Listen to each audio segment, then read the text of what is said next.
Hello everyone, आ गई मैं ड्रामे के एक और नए पार्ट के साथ। तो चलते हैं ड्रामे की तरफ। ड्रामे के स्टार्ट में शैंग को दिखाया जाता है। शैंग ब्राइडल ड्रेस में बहुत खूबसूरत लग रही थी। ये कैरेज की तरफ जाती है, उसके पास जाकर रुक जाती है। शैंग इतनी प्यारी लग रही थी कि जैसे आसमान से कोई परी जमीन पर आ गई हो। शैंग का कैरेज कुछ देर में महल तक जाना था। हर तरफ म्यूजिक स्टार्ट हो जाता है। शैंग जब स्टेज की तरफ जा रही थी तो ये देखती है कि इसके आसपास सिपाही खड़े थे। ऐसे लग रहा था जैसे वो किसी मजबूरी में खड़े हों। शैंग दिल में सोच रही होती है और कहती है कि शोंग तुम यहाँ पर न आना। प्रिंस बड़ी बेचैनी से शैंग का वेट कर रहा था। सब लोग वेट कर रहे होते हैं। शैंग बहुत जल्द क्वीन बनने वाली है। प्रिंस खड़ा होता है। अचानक से एक तीर प्रिंस की एक साइड से होकर निकल जाता है। क्योंकि यहाँ पर सिपाही तो चोंग के थे। इतनी देर में यहाँ पर चोंग भी पहुँच जाता है। शैंग इसे कहती है कि तुम यहाँ पर क्यों आए हो। चोंग कहता है अगर मैं आज न आता तो सारी जिंदगी इस बात पर पछताता। प्रिंस चोंग से कहता है कि आज तुम यहाँ पर आए तो हो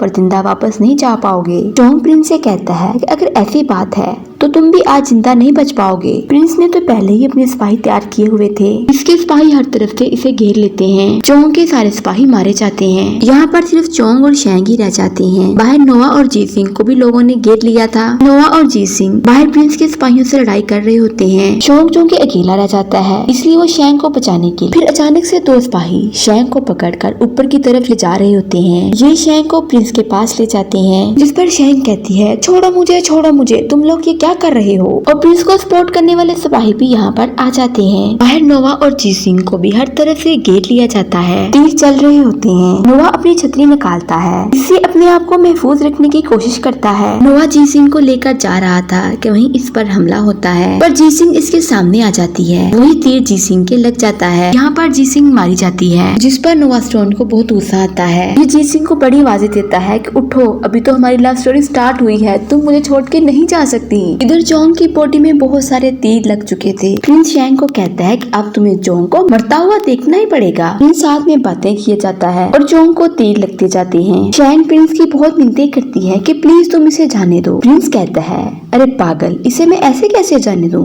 इसे मरना होगा। इतने में शैंग भी चाकू निकालकर अपनी गर्दन पर रख लेती है। शैंग प्रिंस से कहती है कि अगर तुमने इसे जाने ना दिया तो मैं खुद को इस चाकू से मार लूंगी। पर प्रिंस कहता है चाकू तुम मेरे दिल पर मारो या खुद पे, पर चोंग को तो मरना होगा। शैंग जैसे ही अपनी गर्दन पर चाकू को मारने लगती है। प्रिंस परेशान हो जाता है कि कहीं सच में ये पागल अपने आप को मार ना ले। इधर चोंग भी उठने की बहुत कोशिश करता है, मगर इससे उठा नहीं जाता। शैंग भी बहुत बड़ी ड्रामा क्वीन है। ये गर्दन पर चाकू ले जाकर आहिस्ता आहिस्ता चोंग के करीब लेकर जा रही थी। शैंग को चोंग के साथ गुजारे हुए दिन याद आ रहे थे। शैंग इसे कहती है कि मुझे अपनी लाइफ एंजॉय करनी थी, तुम यहाँ क्यों आए, तुम मुझे हर्ट करने के लिए यहाँ पर क्यों आ जाते हो। चोंग आगे से हंसता है और इसे कहता है कि तुम ऐसे बोलो ना, तुम मुझसे शादी करना चाहती थी। चोंग शैंग से कहता है कि अब तुम क्यों रो रही हो और तुम मुझे यहाँ से जाने का इसलिए बोल रही हो ना ताकि मैं जिंदा रहूं और तुमसे प्यार करना छोड़ दूं, पर मैं तुमसे प्यार करना नहीं छोड़ पाऊंगा। शैंग इसे कहती है कि तुम इस बात को क्यों नहीं समझते, तुम्हारा फ्यूचर मेरे साथ नहीं है। चोंग कहता है कि पहले भी मेरा कौन सा फ्यूचर था। चोंग नेकलेस निकाल कर देखता है। चोंग इसे कहता है ये नेकलेस तुम ले लो। शैंग जैसे ही नेकलेस उठाने लगती है,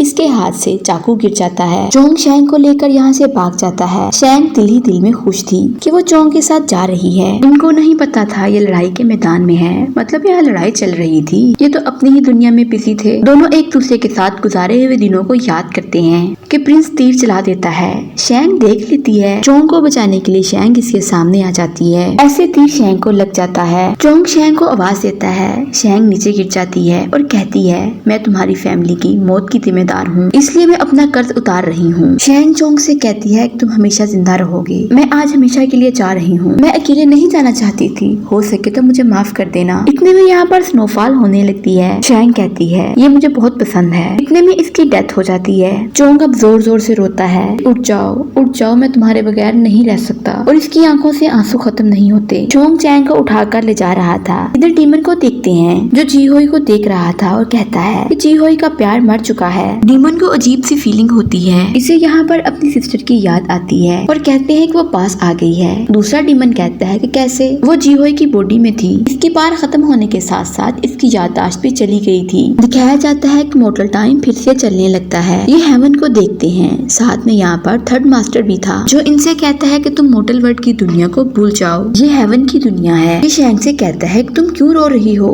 ये सोचती है कि हम मॉर्टल वर्ल्ड की दुनिया में इतना कुछ बर्दाश्त कर रहे थे और तुम लोग इस दुनिया में एंजॉय कर रहे थे, लेकिन मास्टर कहता है कि नहीं, तुम लोगों को सोचकर भी हम दुखी होते थे। शैंग कहती है कि मुझे एक बार चोंग से मिलना है। मास्टर इससे कहता है कि जाओ उससे मिल लो। ये देखती है कि चोंग की कंडीशन काफी खराब थी। चोंग शैंग को याद कर रहा था। शैंग कहती है तुमने अपनी ये हालत मेरी वजह से बनाई हुई है ना। ये इसे कहती है कि तुमने ऐसा क्यों किया। चोंग शैंग से कहता है कि पगली, तुमने खुद ही तो कहा था कि मुझे मरना नहीं है बल्कि जीना है। चोंग अपना हाथ आगे इसकी तरफ बढ़ाता है तो इसके हाथ पर आंसू गिरने लगते हैं, जिससे चोंग को फील होता है कि शैंग मेरे पास है। ये इसे पकड़ने लगता है कि शैंग यहाँ से वापस चली जाती है। शैंग जाने की जिद करती है। ये इसे कहता है कि वो मॉर्टल वर्ल्ड की दुनिया है, उस दुनिया में तुम्हारी जान को खतरा ही खतरा है। अब मॉर्टल वर्ल्ड की दुनिया को दिखाया जाता है, जिसे देखकर इसे यकीन आता है जो स्ट्रेट अप एल्डर ब्रदर बन गया था। ये सब लोगों को यकीन दिलाते हैं और कहते हैं कि यहाँ पर अब अमन होगा। प्रिंस तो जेल में होता है, लेकिन वो आज भी शैंग को याद करके रोता है। इस लड़ाई में सबकी डेथ हो जाती है और मॉर्टल वर्ल्ड की दुनिया में हर कोई मारा गया था। शैंग हेवन की दुनिया में अपनी लाइफ को एंजॉय करती है,